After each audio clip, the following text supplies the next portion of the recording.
It seems like most folks picked up some new hobbies during quarantine. How about you? For me, it was gardening. I just became so fascinated at how life develops from such a tiny seed. However, the plants that I found most interesting were ones that I had absolutely nothing to do with.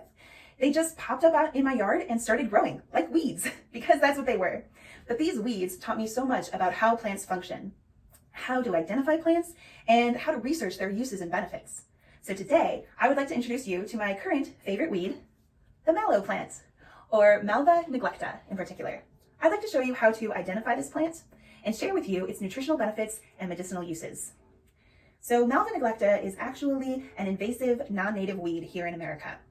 However, it's so much more than that. It has a lot of great uses, and it's actually really beautiful. This one's a little droopy because I dug it up this morning, but you can still see its identifying features. Its leaves are probably most noticeable because they're very broad and kind of they fan out a bit. The edges are a little jagged, so they're not smooth. And if you feel them between your fingers, they're so soft, kind of like baby wipes or something. You might also identify mallow by its beautiful pinkish purple flowers. Also, its seed pods are very noticeable as well. If I open this up here, you can see that there are 10 to 12 seeds arranged in something that resembles a cheese wheel, where each seed is a wedge of cheese, so to say. And even though it doesn't taste like cheese, it kind of just tastes like peas. That's what gives this plant the nickname cheeseweed. And one final thing that you won't notice above ground, but below ground, is its very long tap root. This is what makes a mature mallow plant very difficult to remove by its roots. Now, North Carolina State University created this plant toolbox for gardeners, and in their mallow entry, they say that Malva neglecta is part of the Malvaceae family of plants. And that includes plants like okra, which is a popular food in the South in particular, hibiscus, which is a beautiful flower that can be made into an herbal tea, and the marshmallow plant, which was the original ingredient in the first version of the sugary treat we know today as marshmallows. So it's in good company. It comes from a good family that has a lot of nutritional and medicinal uses, which I'd like to share with you next. What's most interesting about this plant is that every part of it is edible. The leaves, the stems, the flowers, the seeds, the roots, you can eat the whole thing. And I learned this from the book, Guide to Wild Food and Useful Plants by Christopher Nyerges and Ed Begley Jr. They claim that there are no poisonous malvas, and that's a lot to say about a weed. Even edible weeds sometimes have different versions or different species that you want to avoid, or there's different parts of the plants that are more toxic that you should also avoid. But not the case with this malva. You can get the fresh leaves and flowers and turn them into a salad. You can also cook the leaves like you would spinach. You can cook the stem and the roots as vegetables as well. The leaves are actually a really good thickening agent for soups, curries. You can even put them in a smoothie to not only make it nice and thick, but also to infuse a lot of vitamins and minerals into your smoothie. And it's such a good thickening agent that it's actually recommended as a vegan alternative to eggs in that use case. The seeds themselves, when they're fresh, you can eat them. And they, like I said, they kind of taste like peas, and they can kind of moisten your mouth if you're out on a hike and your mouth is getting dry. When the seeds are dried, you can eat them like nuts. You can cook them like rice, or even grind them into a sort of flour. And of course, the leaves and the roots and the flowers can be dried and then turned into their own kind of herbal tea. The only thing I would recommend is that when processing the root, you clean it and then chop it up into fine pieces, because when the root hardens, it's going to be as hard as a rock when it dries out. So there's a lot of ways that you can consume this plant, but what do you get out of it?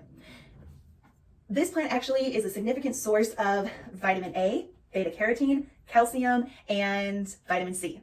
So along the lines of spinach and carrots, I actually used the USDA data from that Nyerges and Begley cited in their book to figure out how much 100 grams or half a cup of mallow leaves would contribute to your diet. And it's almost 100% of the recommended value for vitamin A and its precursor, beta carotene. Then for calcium, it's about 20% of the recommended value, and vitamin C, it's a little bit more than 30%. So there's a lot in there. In addition to its nutrient density, all that it contributes to your health and well-being, just from eating it, it has been traditionally prepared for different medicinal uses. It has certain mucilagenic properties that are really good for treating coughs, for healing wounds, and also for helping your digestive and urinary tract, stay regular. So if you take one of these leaves and kind of smudge it together into your fingers, and this was just a tiny leaf, so I don't know how much juice will come out, but it starts getting really slippery. And that is the mucilaginous properties that I'm talking about. This kind of slippery, slimy, jelly texture is what gives the plant its anti-inflammatory properties, and it soothes the mucous membranes in your body, which makes it a great expectorant for coughs and also for your digestive tract. The anti-inflammatory properties are also good for wounds on the skin, that they soothe the skin and help it heal. So I learned all this from Penelope, who is a British medical herbalist who wrote the book, The Complete Medicinal Herbal. And she has an entry on the marshmallow plant, which is called Althea officinalis. And she mentions that although these properties relate to the marshmallow plant, that common mallows, like Malva neglecta, hold the same properties, just not in as much potency.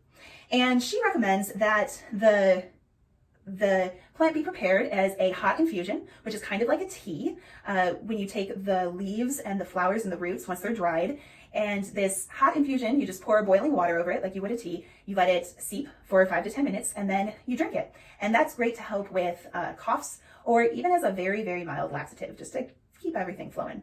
So if you have a sore throat or a cough, it's really good for that. If you have a wound or a burn or even a bug bite on your skin, you can take the leaves or even make a powder from the root and rub it on your skin. You can make a poultice by wrapping the leaves or the roots in a gauze or a cloth and applying it to the wound, and that should really help the wound heal better. So these are some of the medicinal properties that she mentioned, but people have been using mallow plants for centuries. In fact, she mentions that Pliny the Elder, who is an ancient Greek scholar, recommended that a daily dose of mallow juice would boost your immune system to almost any disease. So it'll really cure what ails you. So now that I've shared my quarantine hobby with you, maybe now you'll be able to identify mallow plants and figure out some ways to harvest it and ways that would be useful for you. For instance, if you took up exercising more or getting more out in nature, if you're walking around your neighborhood, now you should be able to spot the mallow plant. And maybe you now know that you can eat some of the seeds as like a little snack while you're walking, keep your whistle wet. And maybe if you're out in nature and you scrape your leg, you know that you can take these leaves, kind of grind them up and cover them to promote healing. So at the very least, hopefully when you're taking care of your yard, if you see a mallow weed that you need to remove, look at the pieces and think, which one of could I harvest any of these pieces in a way that would be useful to me? And I bet you could find a good use for it.